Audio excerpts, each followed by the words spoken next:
प्रगति के लिए सिर्फ जीडीपी बढ़ाने पर ध्यान नहीं, बल्कि सामाजिक और आर्थिक विषमता को दूर करने उन्होंने अपनी पहली प्राथमिकता में रखा। इसी दौर में भारत में संचार क्रांति की शुरुआत हुई और औद्योगिकीकरण की प्रक्रिया भी तेजी से बढ़ती है।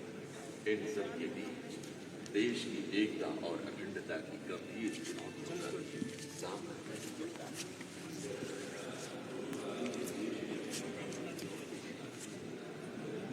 बड़े भारी निर्णय से ऑपरेशन ये जानती है कि इसकी उन्हें अपने विचार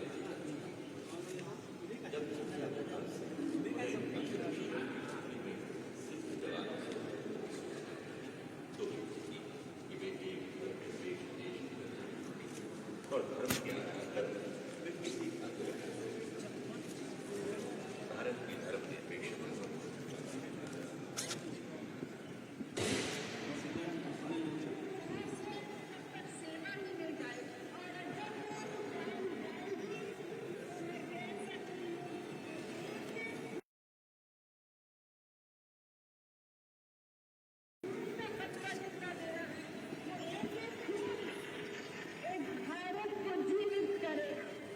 भारत की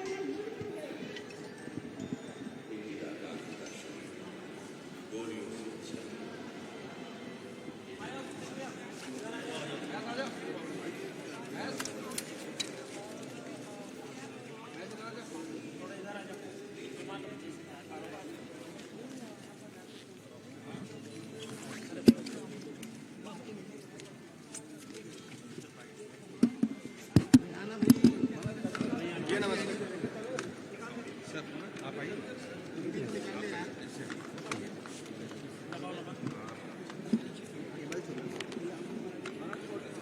हाँ कॉन्टेक्ट चालू है। 1 मिनट। हाँ चल दे दो ना। प्रदर्शनी का आपने उद्घाटन किया है, क्या कुछ इस प्रदर्शनी? आज स्वर्गीय श्रीमती इंदिरा गांधी जी का और सरदार पटेल जी का जयंती है। इस अवसर पे आज उनका फोटो सेशन का वो एक कार्यशाला लगाया गया है, उसमें उसका उद्घाटन किए हैं। उसमें उनका पूरा जीवन आदर्श से भरा हुआ है और विभिन्न घटना और संदर्भ कई जगहों का उनका फोटो है।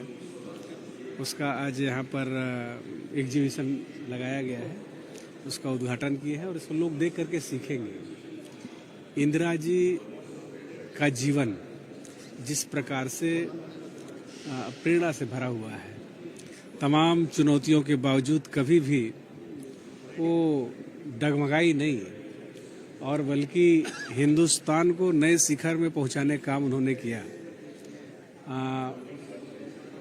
पाकिस्तान से बांग्लादेश का अलग करना, उसका गठन करना कोई आम बात नहीं था। वो केवल और केवल इंदिरा जी का साहस का परिचय है। उसी प्रकार सरदार पटेल जी के बारे में भी जितने छोटे छोटे साम्राज्य को हिंदुस्तान में उन्होंने आज़ादी के बाद विलय कराया, वो भी एक बहुत ही कठोर डिसीजन था, इम्प्लीमेंट कराया। वो भी पूरा उनका जीवन भी प्रेरणा से भरा हुआ है।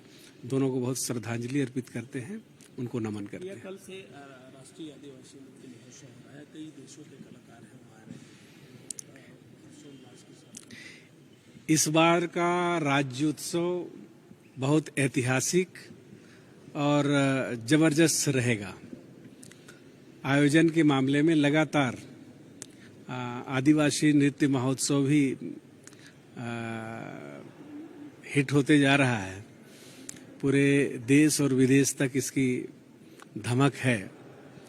इस बार माननीय मुख्यमंत्री जी ने 1 नवंबर राज्य स्थापना के दिन ही प्रदेश को एक बड़ा सौगात दिया है। किसानों का सबसे बड़ा त्यौहार किसान धान खरीदी त्यौहार 1 नवंबर से ही शुरू हो रहा है। किसान भाइयों को बहुत बधाई। 1 नवंबर को ही अलंकरण समारोह का आयोजन है और 1 नवंबर से ही 3 दिवसीय आदिवासी नृत्य महोत्सव का, जिसमें देश और विदेश के कलाकार और टैलेंट्स इसमें भाग लेंगे। ये अवसर है जब छत्तीसगढ़ की संस्कृति को, यहाँ के ऐतिहासिक धरोहर को देश और दुनिया जान सकेगा। और तेजी से इस दिशा में माननीय मुख्यमंत्री भूपेश बघेल जी आगे बढ़ रहे हैं। अन्य प्रदेश और देश बल्कि पूछता है कि छत्तीसगढ़ में इस आयोजन का उद्देश्य क्या है। तो उद्देश्य सबके सामने है कि छत्तीसगढ़ को लोग जाने। अभी तक छत्तीसगढ़ के बारे में केवल एक परसेप्शन था कि छत्तीसगढ़ नक्सली गढ़ है, यहाँ नक्सलियों का एक तरफा उनका बोलबाला है। लेकिन कोई छत्तीसगढ़ आ रहा है, जब उनकी मेहमानबाजी यहाँ हो रहा है, स्वागत हो रहा है और यहाँ के बारे में लोग जानकारी ले रहे हैं, तो उनको पता चल रहा है कि छत्तीसगढ़ देश और दुनिया में एक अलग पहचान रखता है। और विदेशी कलाकार भी जब उतर रहे हैं तो बोल रहे हैं कि छत्तीसगढ़िया सबसे बढ़िया। ये छत्तीसगढ़ के लिए बहुत सकारात्मक एक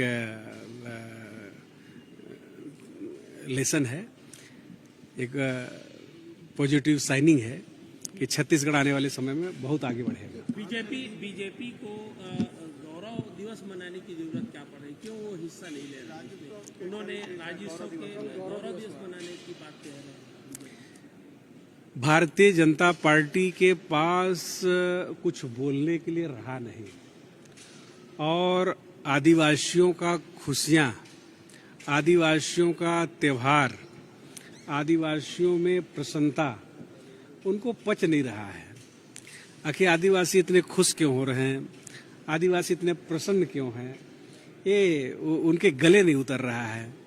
इनको 15 साल का समय मिला था, इनको भी आयोजन कराना था, लेकिन इनके जो प्रायोरिटी में कहीं भी आदिवासी नहीं थे। चाहे संवैधानिक अधिकार हो, चाहे आयोजन की बात हो। माननीय भूपेश बघेल जी मुख्यमंत्री बनने के पश्चात आदिवासियों को कई मौकों पे उनका दिल जीता है, उनको खुशियां मनाने का अवसर दिया है। सबसे पहले 9 अगस्त को विश्व आदिवासी दिवस का उन्होंने छुट्टी घोषित करके लोगों को एक अवसर प्रदान किया त्यौहार मनाने का। और लगातार तीसरे वर्ष राष्ट्रीय आदिवासी नृत्य महोत्सव का आयोजन करके आदिवासी संस्कृति को, छत्तीसगढ़ की संस्कृति को शिखर तक पहुंचाने का काम किया है। निश्चित रूप से आदिवासियों के लिए बहुत गौरव की बात है, और जितना प्रशंसा, जितना हम उनके प्रति आभार व्यक्त करेंगे, शब्द नहीं है हमारे पास। 20 क्विंटल धान खरीदने के लिए बीजेपी कह रही है, 20 क्विंटल धान खरीदे सरकार। देखिए, भारतीय जनता पार्टी के पास मैंने कहा ना, कोई मुद्दा नहीं है, केवल विपक्ष में इसलिए विरोध करना है। इनको 15 साल का समय मिला था, कभी इन्होंने 20 क्विंटल खरीदा क्या? कभी ये 70 लाख मीट्रिक टन से ऊपर खरीदे क्या?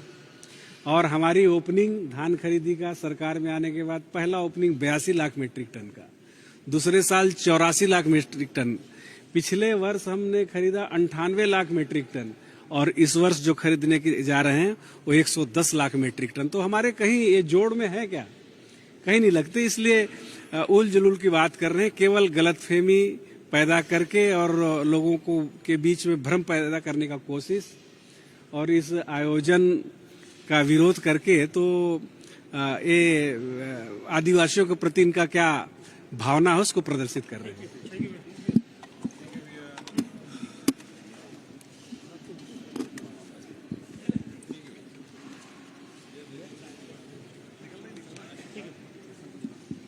हेमंत